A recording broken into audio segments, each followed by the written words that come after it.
Thank you all for coming. My name is Gary Grassi. For those of you who don't know me, I'm the president of the Winchester Basketball Association.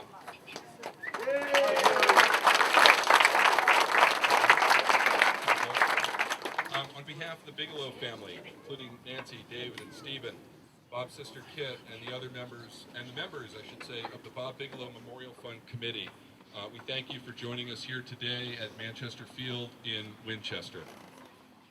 Before we begin, I have the privilege of introducing to you Mr. Sal Caraviello. As many of you know, Sal has served as a youth minister to kids in Winchester and their families for a long, long time. He's a dear friend of the Winchester community.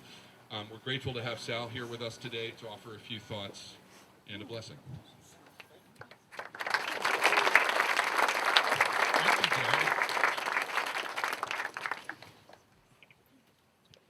Nance, do you mind? Nance said keep it short on the prayer.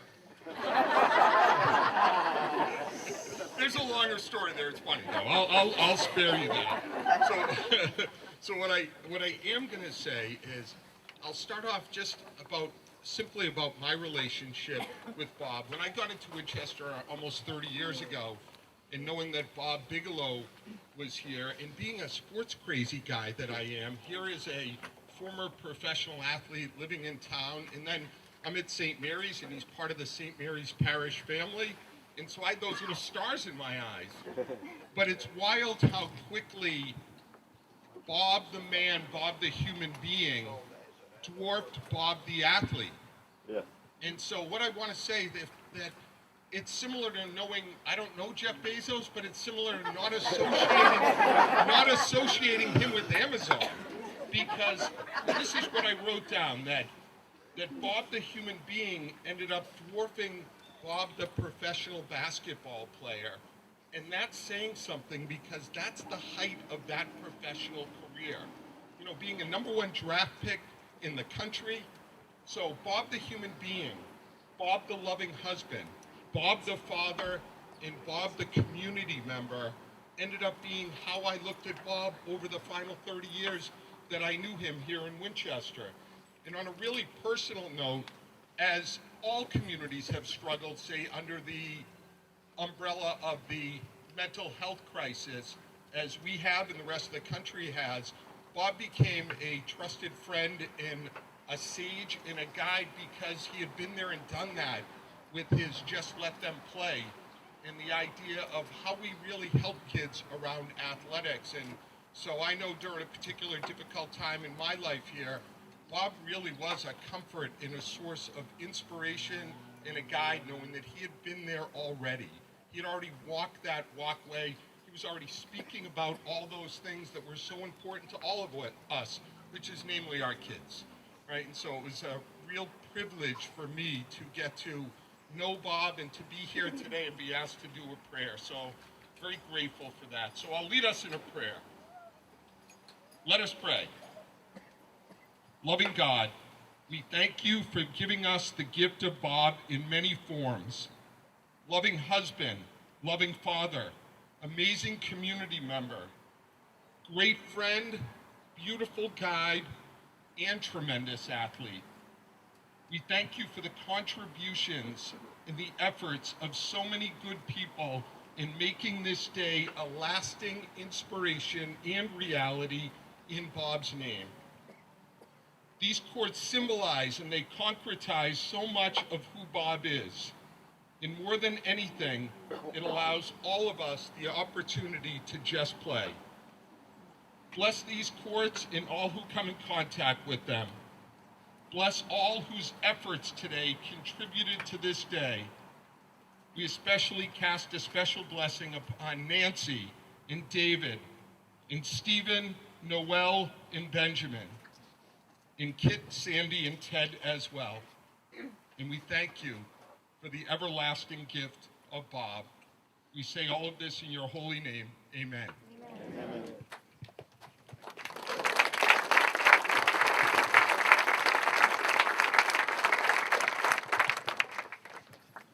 So for more than 20 years, I've been involved with youth basketball here in Winchester, and not surprisingly, that's how I came to know Bob. I think it was actually in a YMCA gym, not the Winchester gym. As a former basketball player, Bob rekindled my passion for the game as I moved towards parenting and coaching young players. We shared a lot of memories of times past in the 70s and 80s where we knew ridiculous trivia about the game of basketball, people, persons, and all kinds of stories that we shared, which was something that I enjoyed greatly about our friendship. We spent a lot of time on Diet Coke-fueled rides through New England to gyms far and wide, Div 3, Div 2, prep school, high school, didn't matter. Bob was going to see the players he knew, the coaches he knew, and we had a whole lot of fun doing that. I think the most important thing for me, the essence of what I learned from Bob was about the importance of helping kids to play a kid's game and do it the right way. And I think of that as every kid, not just my kid, not just the kids with the most talent, every kid. And that's the spirit of the Winchester Basketball Association that I think is Bob's legacy and comes through in all that he's written and talked about in terms of just let the kids play. It doesn't matter whether or not the kids become basketball players. We want kids to be happy. We want them to learn how to compete, learn how to do things the right way.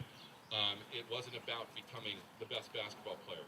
Oh, there's room for that, for those who wanted it, who had the gifts and so on and so forth, but it wasn't all about that. It's about the joy of learning. Even when you play and you're not the best kid, let them play. Let them make mistakes. You learn from your mistakes. You become a better person, you become a better player, and you just become a better human going forward. Bob's wisdom about teaching kids inspired me not only to coach, but to find a new career later in life as a teacher. I am a recovering lawyer, and I'm forever grateful to him for that. So, what have we done here? Despite Bob's aversion to technology, his reach was boundless, and I think we see that here. How do I know that? In the 6 months since we began our effort to establish a legacy for Bob, literally hundreds and hundreds of people have reached out. They've contributed their time. They've contributed generously with donations and their advice. From Bob's high school classmates to his friends and neighbors in Winchester, to his UPenn teammates and coaches, to the players he taught and inspired, and to many others too many to mention. So many of you have stood up on Bob's behalf. Before our committee even opened up our website, I got a call from a man in Woburn. That's right, the black and orange. You didn't think I was going to talk about Woburn today. That's our arch rival for you not familiar with Winchester. He called me at school. Nobody ever calls me at school unless it's an angry parent. I'm a middle school teacher. So what are you doing there, Grassy? Anyway, he called me up and he asked, let the train go by.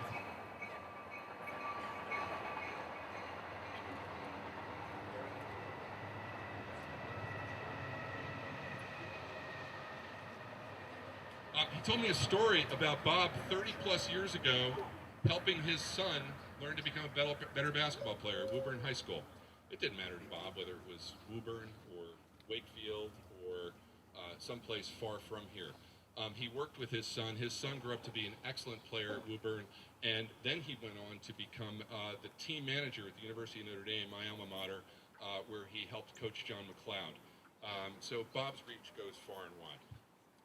All right, quick thank yous, and then I'm going to introduce some folks to you. The idea to renovate and dedicate these courts began with some calls and some text messages in the weeks shortly after Bob passed away. I spoke with John Miller and his son Doug, and we looped in Jim McCaffrey. By the way, for those of you who don't know Jim, after he finished his career at Holy Cross, he's one of the guys who used to go barnstorming New England, playing hoop, and just torching college teams for years and years. And also plays in the legendary 2-on-2 full court games, which are not for the faint of heart, and which Bob was playing for well into his 60s. So, after a year the pandemic passed, we formed our committee. What have we done?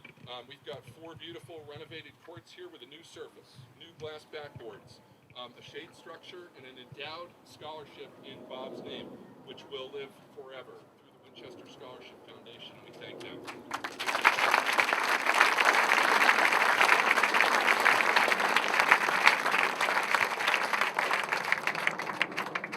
In addition, the Winchester High School boys and girls basketball programs hosted the first annual Bob Bigelow Classic, an an event we can look forward to for many years to come. For the Penn folks who've come from far and wide, when you see Coach Scarry with his Penn shirt, they wore those shirts in Bob's honor when Medford High School played Winchester here a few months ago, and it was a great, great experience. Thank you, Coach.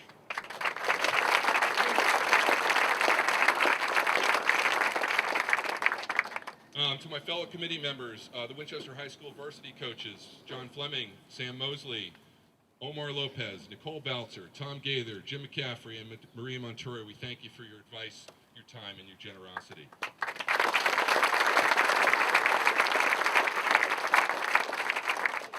Thanks to our town officials, especially Jay Gill, the director of the DPW, members of the select board, including Mike Bettencourt and Rich Mucci, who I believe are here today. I know Mike is. Is Rich here? Rich? Hey, Rich. And Meg White, the members of the Winchester School Committee. Thank you very much.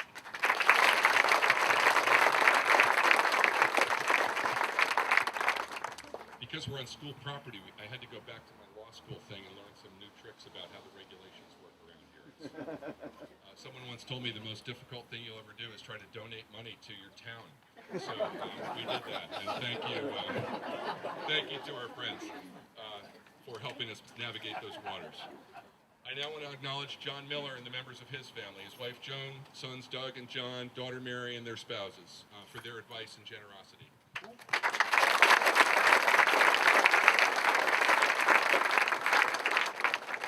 Dennis and Alicia Clark, Barry and Carol Breen, John and Kathy White, David Shaw, Brett Hershey, Bill and Jill Anderson, Robin Ketterer, and the WBA youth coaches who supported this campaign, and too many more to thank.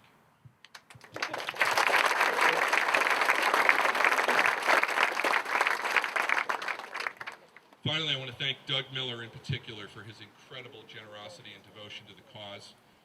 Bob was an important mentor and friend in Doug's life. As most of you know, Doug had a tremendous academic and basketball career here at Winchester High School, which earned him the opportunity to play in the Ivy League and later become the captain at Harvard. In the spirit of Bob Bigelow, Doug's a man who has given back to basketball, and particularly in the Winchester community, now in his community in Needham, coaching young players, speaking to leadership groups at Winchester High School, and acting as a role model and mentor to students and young athletes, including my sons. Thank you, Doug.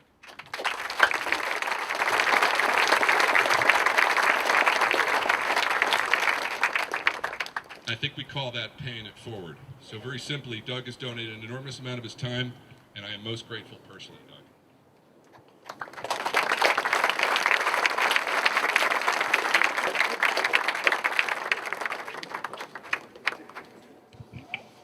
Thank you. Can you guys all hear me? Yeah. Gary went through a long list of thank yous. He's right, there are too many to mention, but I do want to give a special shout out to Gary. It was a pleasure working with you. There were a lot of bumps along the way, and it was fun getting through all of them with you. And a special shout out to the DPW and Town Engineering. We couldn't have been able to do all this without their guidance throughout the last few months, so we appreciate it.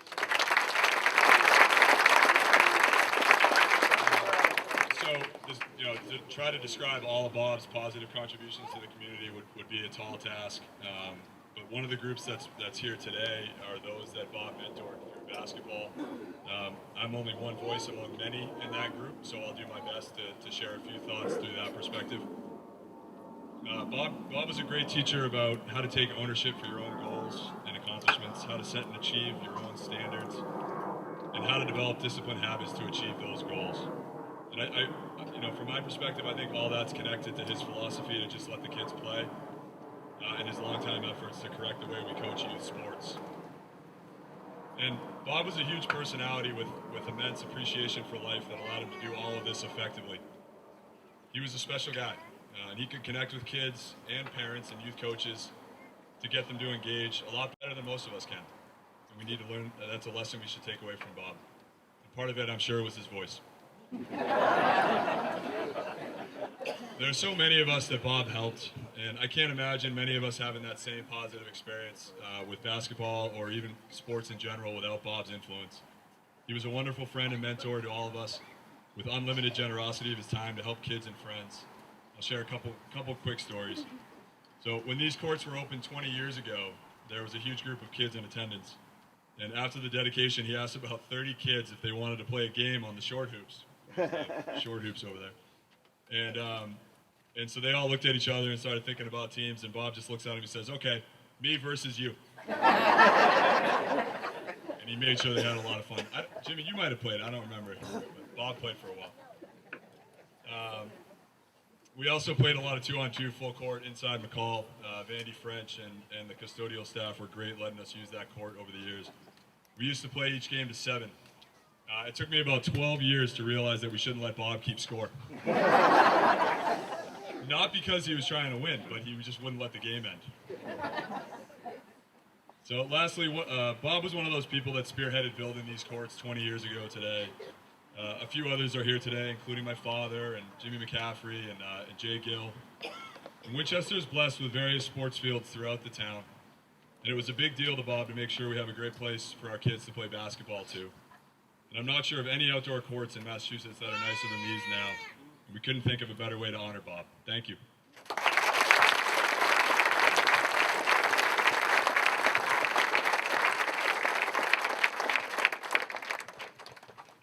Okay.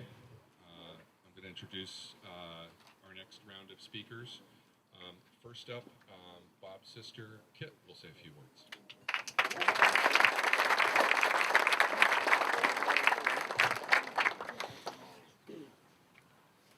I think all of you are well aware Bob would have loved this gathering. And he would have been slightly embarrassed that this was here in his honor. But he would have loved every second of it, and none of you would have been allowed to leave until you had been fully embraced. So I want to, on behalf of the siblings, and my 2 younger brothers, Sandy and Ted, were unable to be with us today, although children and grandchildren are here. And so I'm the representing sibling for Bob today. And everything that you've just heard about Bob is absolutely true. You each know that, about his humanity, his character. But what I thought I wanted to do was talk about a different angle, some of which you already may know about, certainly family and friends. Because at the end of their lives, Bob was the primary caretaker for our parents. And I promised that I would get through this, so hang in there with me. But he took care of them. Kay and Bob Bigelow moved to Winchester in 1954. Bob and I were toddlers. Bobby was still an infant. And they lived in Winchester, first on Risley Road, for those of you who are familiar with the town. And then in 56, they moved into their home on Grove Street, which became our childhood home. And my parents served this community. Some of you may be aware of that. You may be of a generation that recalls. But they were the first to teach us these qualities that you hear about Bob, that you talk about his character and his service. He learned that at home. They served and loved Winchester for their entire lives, and they passed away and are buried in Wildwood Cemetery. So for Bob, I like to think that he is the absolute best of Kay and Bob Bigelow. Everything he did for all of the children, for his friends, every virtue and attribute he expressed, he saw in them as they served this community. In the educational system, I was still at elementary school, at Mystic School, when our mother began serving in the PTA. Our father served on the town meeting. I don't even know whether you still have town meeting as a form of governance. But it was that example. And Bob, during their later years when they had dementia and, of course, declining health, frailty, he guided them through that whole period of assisted living and then funeral homes and their passings.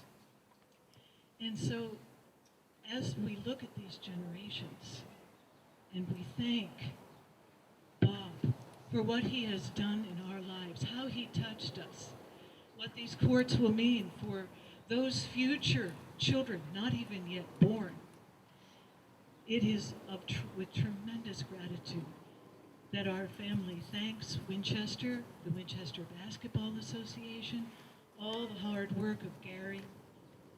Doug, would you go over to the other side again? Where are you? And everybody who has made this possible. We thank you from the bottom of our hearts.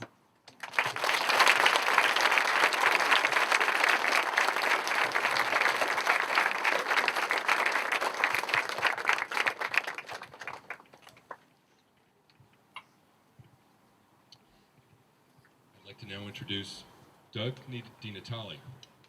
He's a friend of Bob since grade school, and who I understand never found a pickup hoop game that he did not like.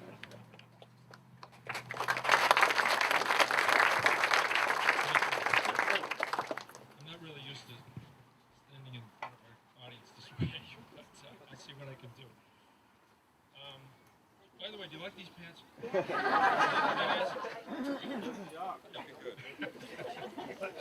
I don't usually wear pants like this, and I thought I might be overdressed considering the occasion.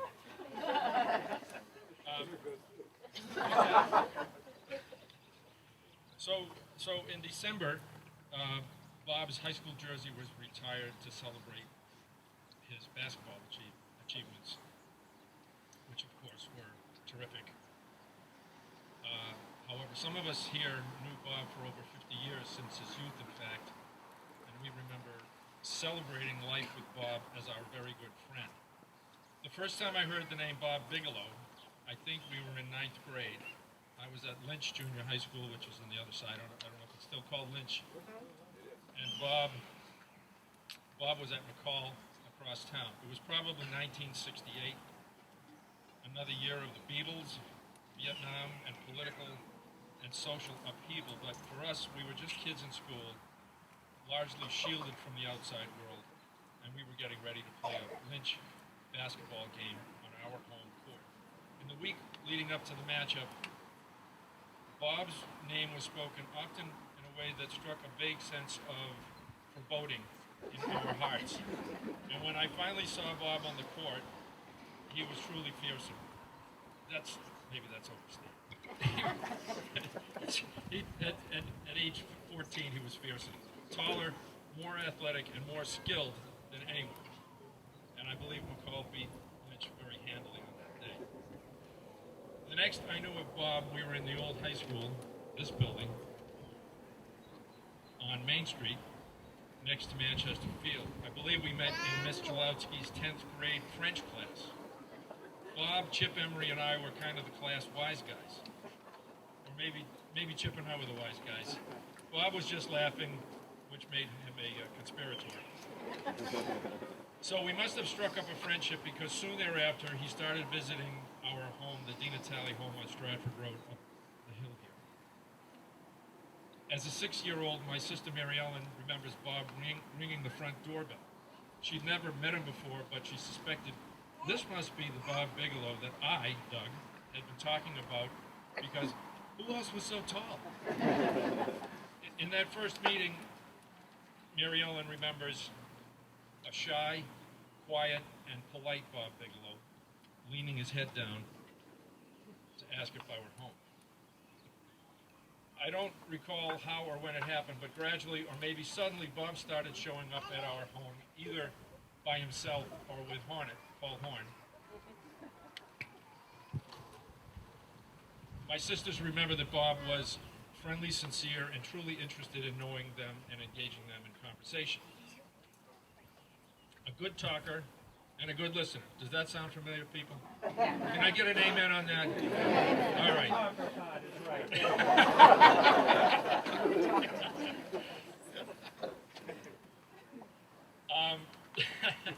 At the same time, Bob was also showing up at the homes of Hornet, Franny Malone, and Ralph Roberto, who are all here today. Winchester High School classmates. Our parents welcomed Bob in as one of the family.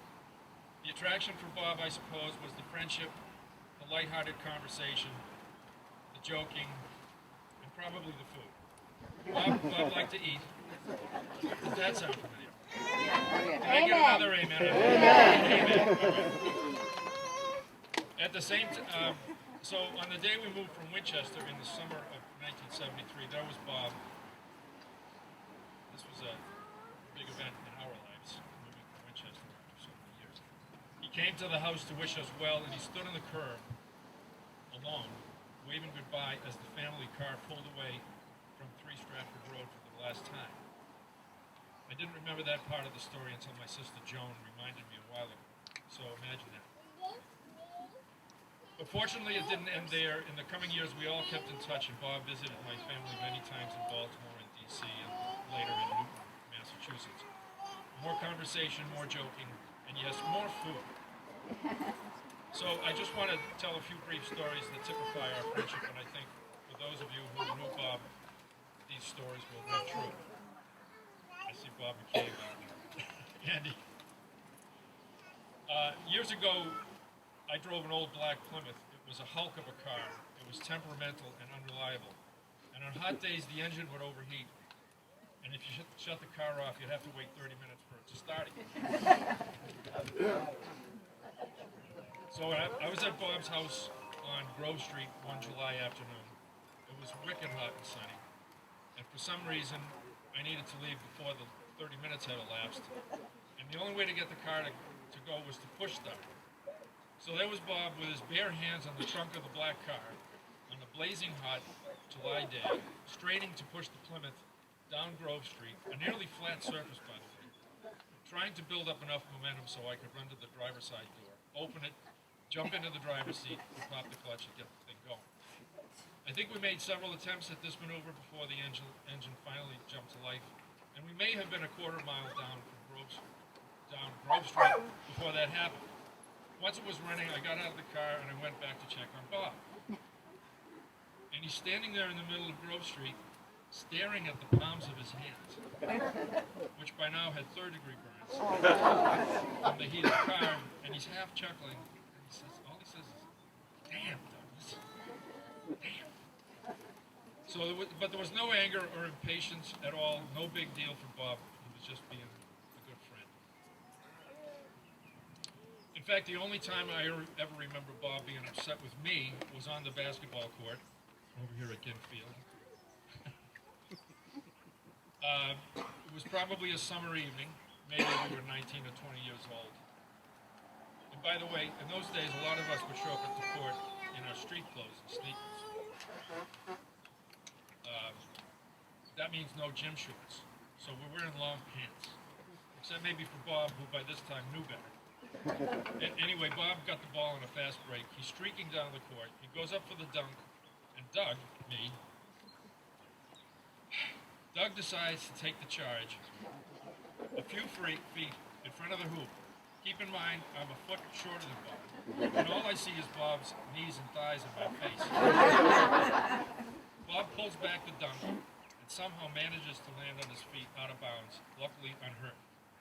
He jumps back on the court, and in his baritone voice says to me, "Douglas, don't ever do that again." And that was it. That was it. The game resumed. No rant, just a stern warning. It was a stupid thing for me to do when I was ashamed, but he never brought it up again. Gradually, Bob gave up playing hard in 5-on-5 contests against the neighborhood clowns, who could end his career in a moment. Many of us have other basketball stories, I'm sure, and recently I found out that I was not the only one victimized by Bob in full court, one-on-one matchups. In my case, it was usually midday in July. You know, he'd call me on a Saturday morning. "Yo, Douglas, what are you doing today?" Something like that. And so I would, you know, I would show up in Winchester or maybe at Loring Field, we're playing, I'm taking 25-foot jump shots and missing badly. or driving to the hoop only to have the ball swatted away. And Bob collecting the swatted ball and dribbling to the other end of the court, showing off the precision of his profession, taking and making 25-foot jump shots. And maybe he jogged back toward me with the ball after the made shot instead of making me go and retrieve it. But there was no fooling around. As I watched him swat away another one of my shots, I'm thinking, man, this is my friend. He's totally unsympathetic. He's totally unforgiving. But it was all done in a spirit of fun. No one's feelings were hurt. One final story. My parents were living in Newton. I was in graduate school in Amherst, but I would come to visit them in Newton occasionally on weekends. So this is 40 years ago. I had this big idea that, I never really learned those Shakespeare plays very well. Wouldn't it be great if we could get a group together to read the plays out loud? Bob was all in. And so was Hornet, my parents, my sisters, and my brother, and perhaps a few others. So we're in my parents' living room. We're sitting around in a circle. You've never heard this story? We've all got a part to read, and we're reading the play. But let me leave no doubt in your minds, this was not a scholarly or serious affair. Shakespeare is still hard to understand. We don't know the background of the story. We're all messing up our lines and mispronouncing words. I think my sister Lisa read "wanton woman" when it should have been "wanton woman." And of course, Bob's laughing, this big, deep, loud laugh that went on forever, and he's repeating "wanton woman," wagging his head back and forth, he, and his shoulders are going up and down. And it took a while for things to settle down, so here's my big idea, evolving into a young person. Not at all what I had in mind. We later learned that Bob mentioned the Shakespeare readings to his mother, Kay, who said she wanted to join us. Thankfully, for her, it didn't happen. She would have been disappointed for sure. Any of you who knew Bob knew that he was a skeptic of norms, institutions, convention, and especially a regular job. One of Bob's favorite big words was irreverent. He loved irreverence. He loved Mel Brooks' Blazing Saddles, the fighting scene in particular. I think one of the things that appealed to him about basketball is that there's no hiding your mistakes. You're totally naked out there. If you dribble the ball off your foot, if you throw up an air ball, if you pass the ball out of bounds, everyone sees it. You messed up. The nakedness drives you to be better and builds character. You can't fake poor performance. When Jerry Seinfeld's buddy George Costanza took a job at the Yankees front office, he bluffed his way through the whole gig. Bob was the opposite of George Costanza. Bob wanted to excel at basketball long before the term became fashionable. Bob was the first person I ever saw using ankle weights to improve his jumping in this building over 50 years ago. He wanted to prove himself worthy to run with the great players of the day, whom he truly admired.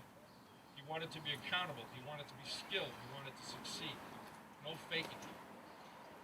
Not only was he good at the game, he also looked good doing it. His jump shot was a beautiful form. His ball handling skills were true. Defensive stance, box up, jumping.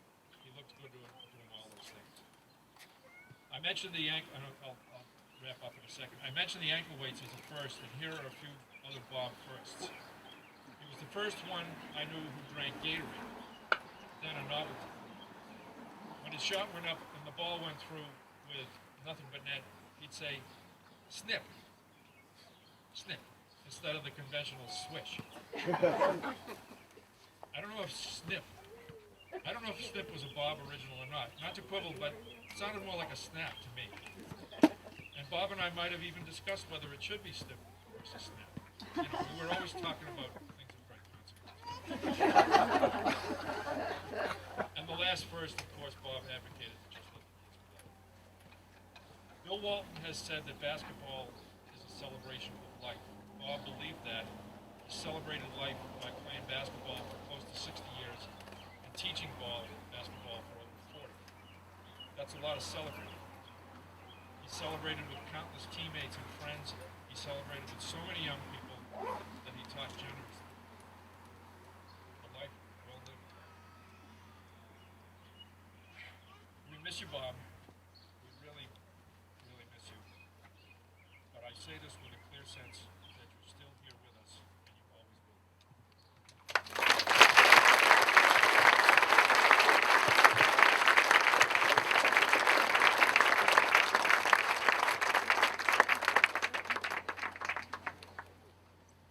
Okay, next up, I have the privilege of introducing Coach Billy Raynor. Coach Raynor was a star at Catholic Memorial High School. He went on to play at Dartmouth College, and I understand, if I got this right, Coach, you tried to recruit Bob to go to Dartmouth, but he ended up unsuccessfully, but you had many more successes. Coach is a member of the New England Basketball Hall of Fame. He's the former head coach at Holy Cross College, Bass Bay Community College, and Framingham State. But the one thing I learned about Coach, reading about him a little bit, is like Bob Bigelow, he's also an author and a poet. Poems that he used to share with his players along the way. So, Coach.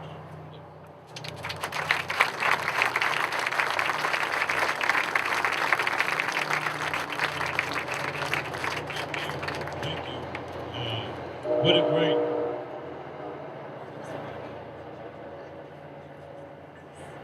That's the train going to Philadelphia. Yeah, I had the privilege of meeting Bob in 1966. And as Kit referenced, we are so indebted to his parents, because if you can think about 1966, think about the racial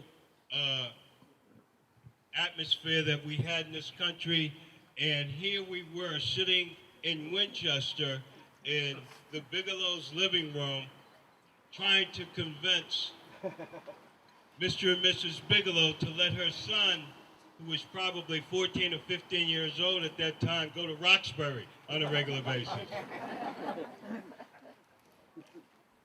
You can imagine the look on their faces, but they were very open to the idea. I think that's why, it's part of why Bobby is, and Bobby was who he was, who he became. He looked at people. He evaluated people.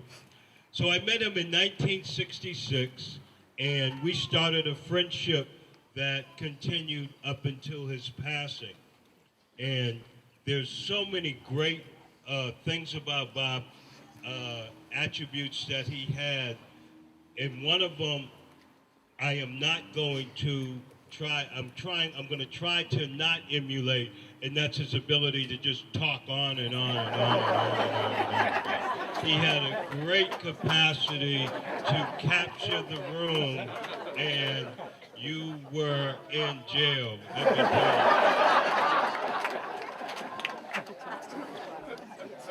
Because through the years, whether it was at Holy Cross or Mass Bay or Framingham State, he always came to my practices.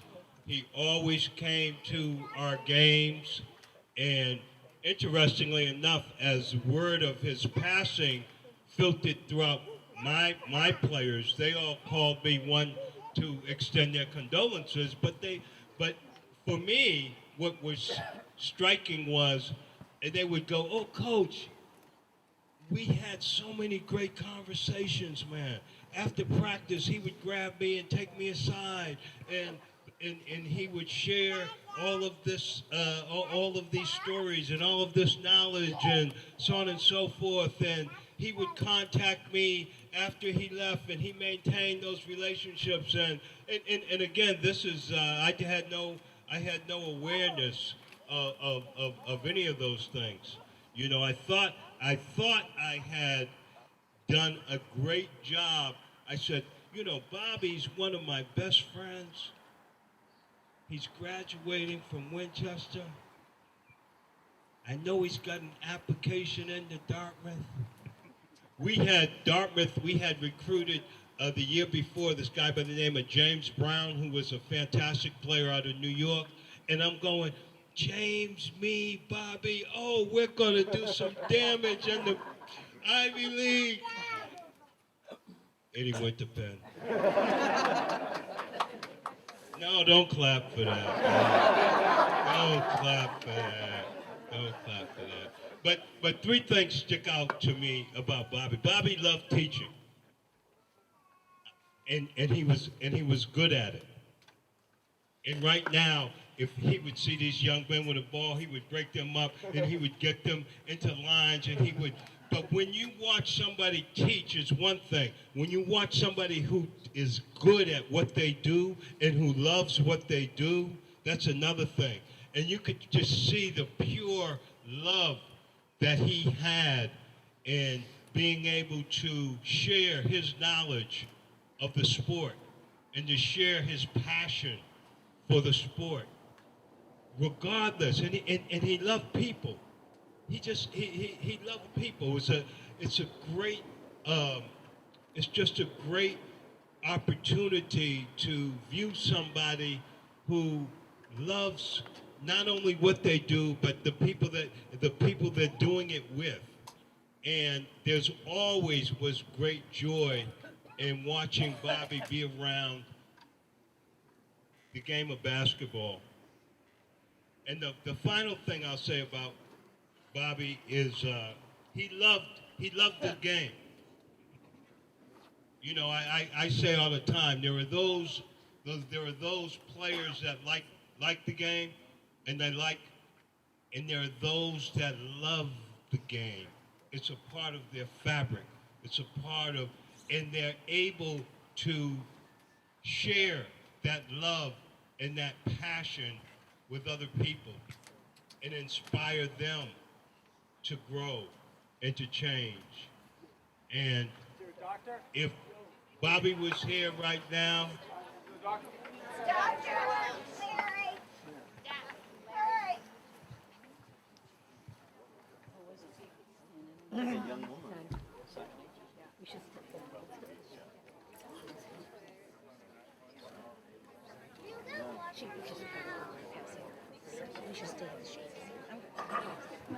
is there a doctor here?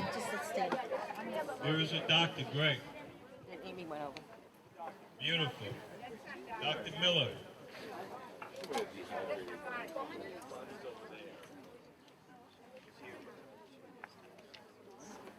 Yeah, is somebody bringing water over too? Beautiful.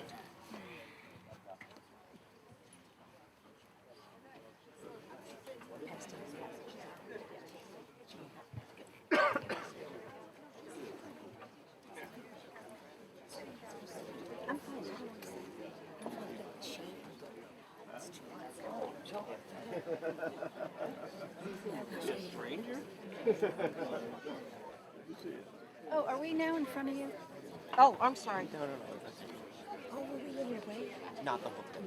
Not the whole time. I'm gonna move.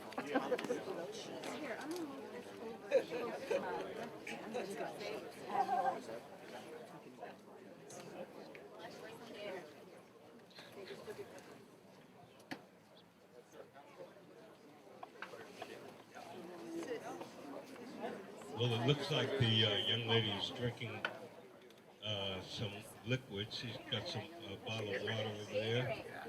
And Gatorade.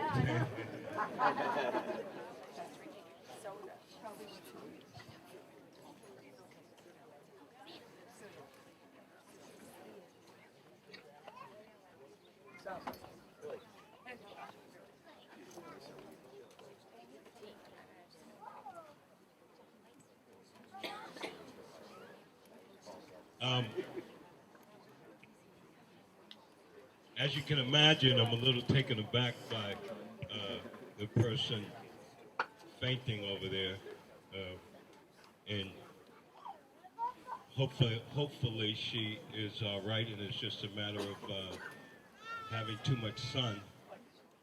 Actually, she is drinking some Gatorade.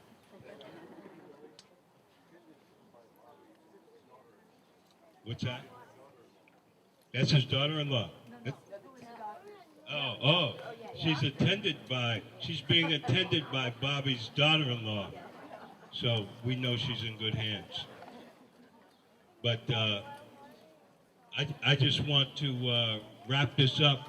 I'm so impressed with, for those of you who don't know, there's a whole bunch of great former basketball players who are sitting amongst you throughout the crowd, who had relationships with Bobby throughout the years, whether on a competitive basis or at a coaching level. And I'm so happy and proud. If right now Bobby was here, no, he'd be trying to count the number of people here. He'd be looking at the number of baskets we had and how we could divide them up. Should we do it by age? Or should we do it by affliction? Thank you so much.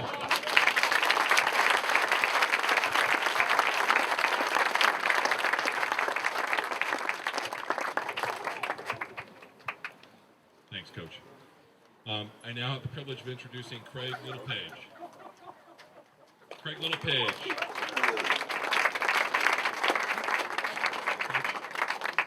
Coach was Bob's teammate at UPenn in the days when, we got to say this, 2 Elite Eights, 1 Sweet 16, 2 years ranked number 3 in the nation, the University of Pennsylvania. These were great teams. Coach Littlepage played for, if I've got it right, Coach Harder and the Hall of Famer Chuck Daly. These were wonderful teams and wonderful times, and when I was a kid, sorry, Coach, I used to watch them closely. Coach later became the, usually in Jadwin Gym, and I was rooting for you guys, at Princeton, for those who haven't traveled to Ivy Scene. So Coach is the former athletic director at the University of Virginia, where he served for 16 years. He also coached at his alma mater at Penn and also at Rutgers University. Thank you for being here, Coach.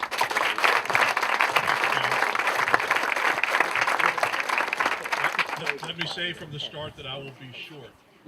It doesn't have anything to do with the heat. I got to go to the bathroom. Let me first thank the Bigelow family for this opportunity. And over the past week or so, I've reached out to Coach Steve Donahue, the current head coach of Penn, and Coach Weinhauer. They send their deepest condolences and their love. And I'm also here with another former teammate of Bob's and a member of my coaching staff, and that's Tom Crowley. Tom is here. I think I can also speak for coaches, not only speak about the University of Pennsylvania, but speak from the standpoint of coaches that are here. Charlie Titus, coach of UMass Boston for 40 years. Charlie,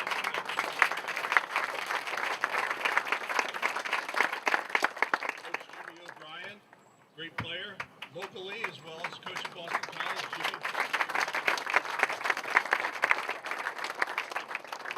I'm going to start, and again, I'm going to make this quick to the degree that I can. Read a couple quotes. First of all, success just is not only about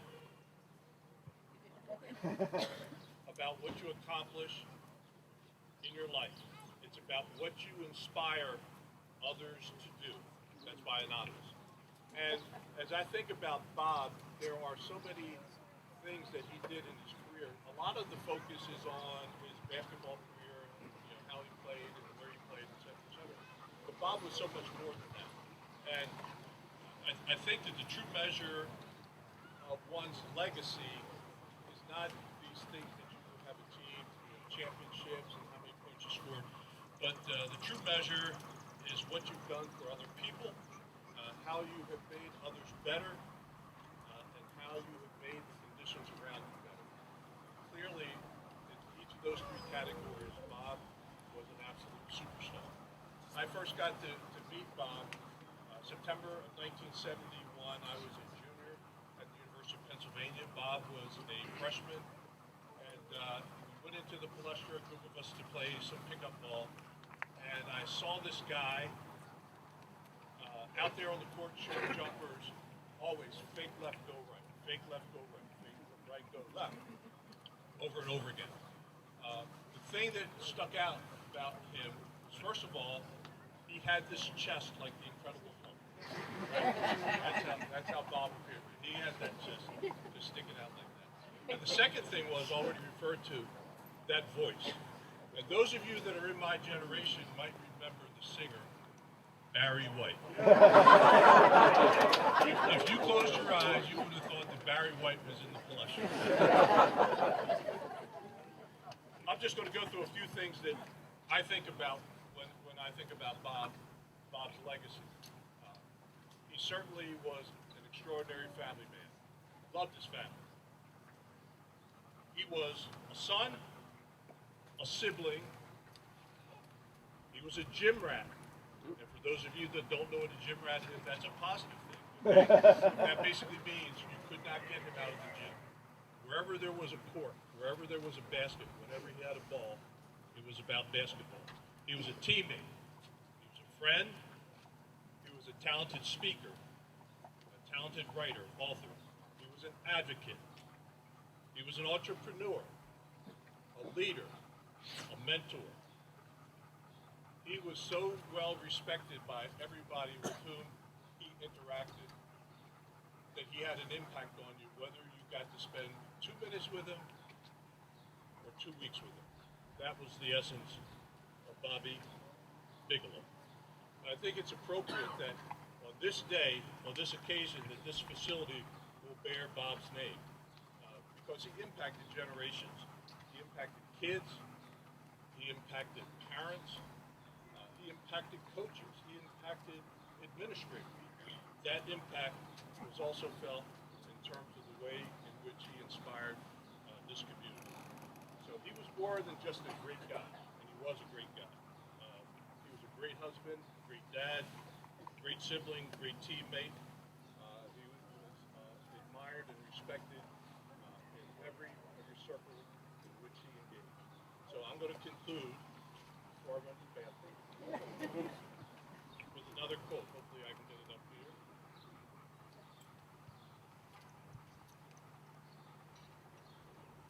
Okay. The mediocre teacher tells. The good teacher explains. The superior teacher demonstrates. The great teacher inspires. Bob, God bless you. You've been an inspiration, a teacher, mentor, and all those other things. We miss you dearly, and there'll never be another one like you. Thank you.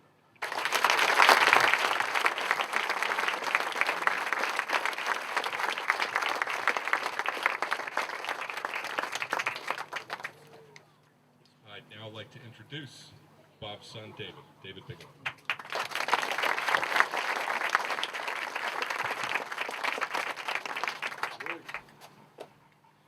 Hey everyone, can you hear me okay? All right, I'll try to keep this close to my mouth. So in my notes, Dad's speech, had this outlined a month ago, finished it about 60 seconds ago. So hopefully it's okay. So good morning. As you all know, I'm David. I'm Bob's second favorite, yet most handsome son. Some of you might be scratching your head at that comment because you're thinking, wait, Steven's the favorite son? But that's not actually true. Doug is actually the favorite son. Neither of us met the height requirement. Guess we can thank Nancy for that one. I'd really like just to use this time to say thank you. Thank you to the Winchester Select Board, the school committee, the town manager, the DPW, the Winchester Basketball Association especially. Hi, Ben. Thank you to the Memorial Fund Committee, especially the hard work of Gary and Doug especially, and then John Fleming, who's the current basketball coach, have done just so much work and effort behind the scenes to make this day possible. our family is forever grateful for your help. Thank you to all the friends and family that have reached out over the past 20 months. Your words and condolences will mean more than you'll ever know.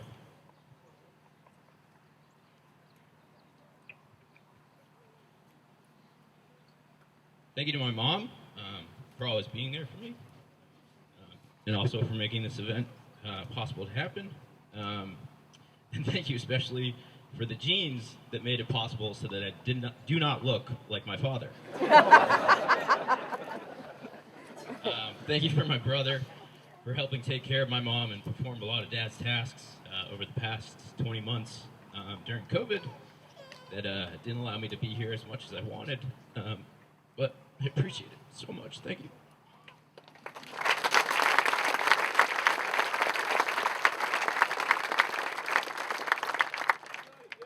Love you, Biggs. And finally, thank you to my father, my dear old dad. Thank you for showing me a love of the game of basketball. It's something we bonded over since a young age. I really miss being able to talk to you about how the Celtics are doing right now. Thank you for letting me partake in those 2-on-2 full court games. As you can see, I am a generous 5'11". I was usually playing between my dad, Doug, and any of the local college basketball players. I was lucky to score 20 points at Lexington one time. So appreciate you for letting me partake. Thank you for showing me the value of connection. Clearly, he connected with a whole lot of folks, which is why all of you are here today. While I don't have your gift of gab, although who does, I appreciate the genuine interest you took in every interaction that you had. I also never met another person on Earth who knew as many other people on Earth. There's a saying, 6 degrees of Kevin Bacon, meaning anyone on Earth is 6 degrees separated from a connection from the actor Kevin Bacon. I always joked it's 2 degrees of Bob Bigelow. You could be in Nome, Alaska, and meet the local fry chef and be like, oh yeah, Bob Bigelow was here last year. So, anyways, thank you for showing me the value in community and giving back. Clearly has been demonstrated by some of the speakers today. You just love doing it. And so thank you on behalf of the tens of thousands of boys and girls, men and women that you directly or indirectly impacted with your teachings. This one's kind of odd, but thank you for giving me an appreciation of maps, direction, and exploration. It's really helpful in life to kind of figure out where you got to go. And apologies for everyone who plugged in Manchester Field and got taken to the wrong part of town, but glad you could make it. Let's see.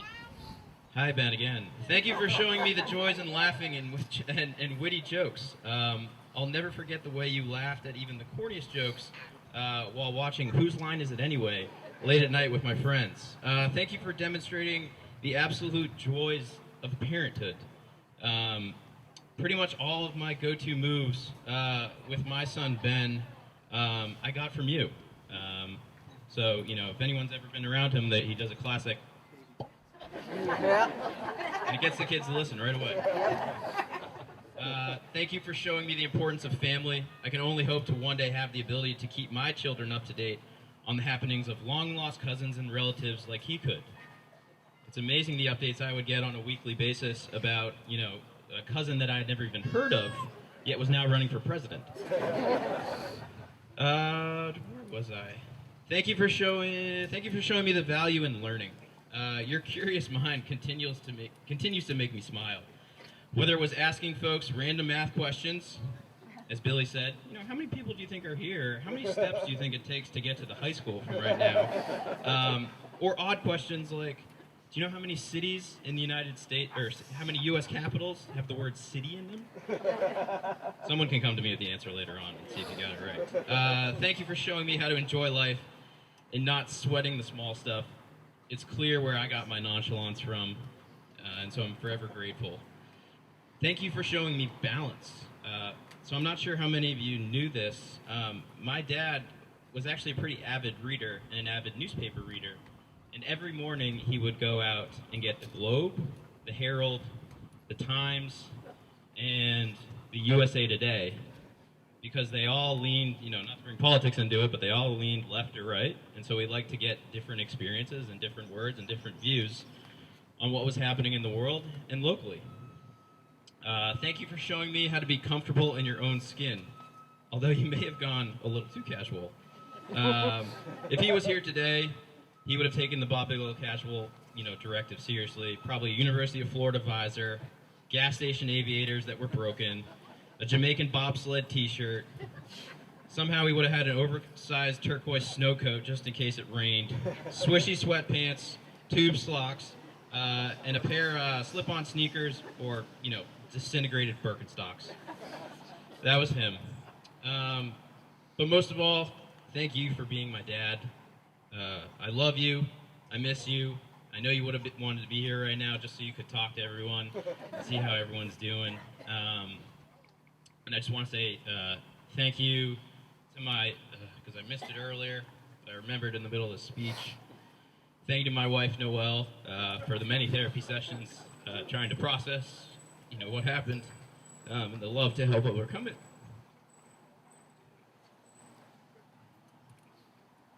And then thank you to my son, Benjamin.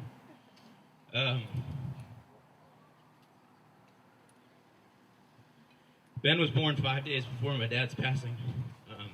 So, cruel twist of fate, the guy that was a grandpa to so many never got to meet his first grandchild. But, through Ben, I wasn't allowed to stay sad. He showed me how to be happy being a dad, and this guy makes me happy more than anything. So, thank you, Ben. Again, thank you all for coming, and hope to see you soon.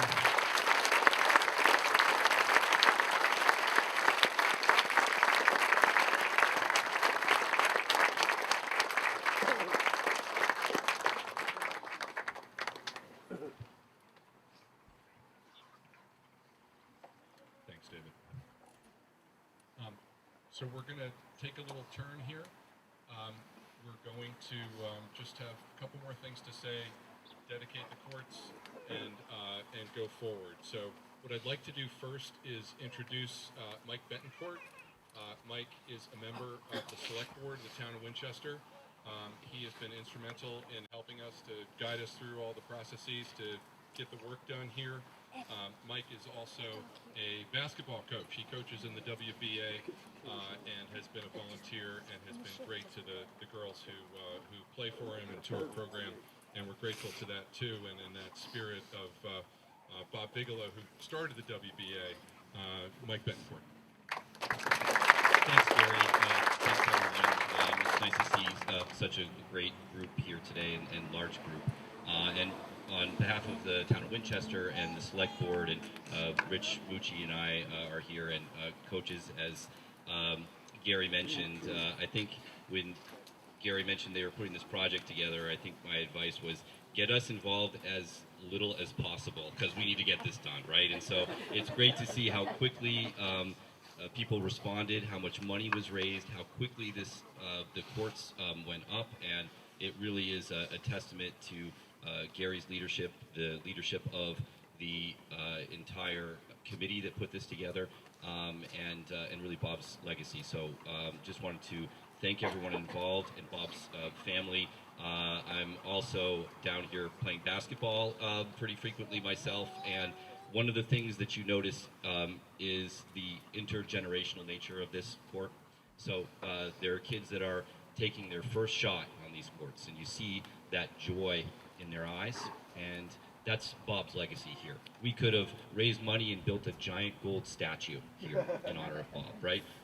But this is that gold statue, right? This is what endures for the town of Winchester and gives us an opportunity for celebration of his life and his contribution to our community indefinitely and for many years to come. Thank you to Bob's family. Thank you to everyone involved.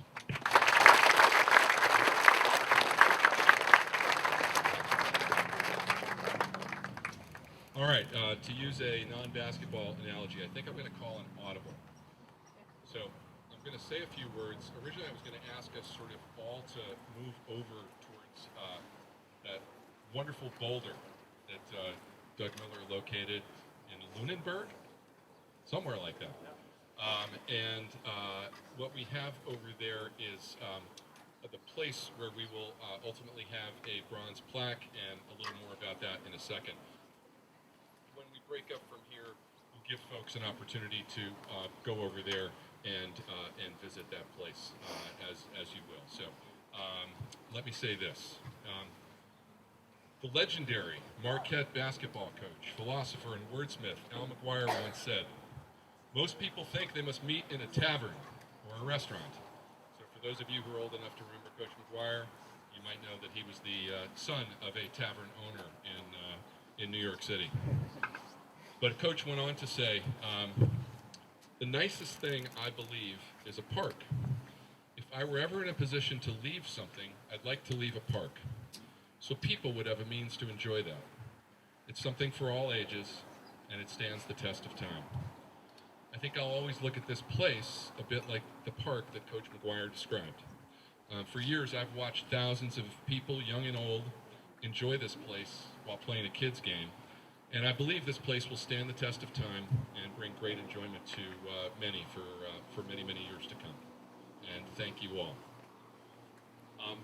One more thing. I think what I'd like to do is read the inscription of what will go on the plaque, if I could do that. And so here we go. The inscription says, Robert Bob Bigelow, Winchester, Massachusetts, 1953 to 2020. Outstanding athlete at Winchester High School, 1971, and the University of Pennsylvania, 1975. 3 consecutive NCAA tournament appearances, Big Five Hall of Fame inductee. First round selection in the 1975 NBA draft, played for the Kansas City Kings, Boston Celtics, and San Diego Clippers. As a passionate advocate for youth sports in Winchester and around the world, his voice of reason, enthusiasm, and spirit served thousands of athletes and families. Just let the kids play. June 2020.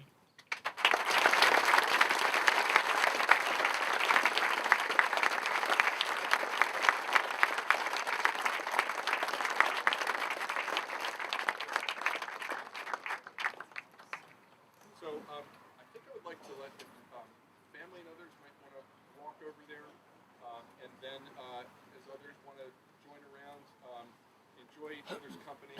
We're incredibly grateful for all that you've done and for being here today. This is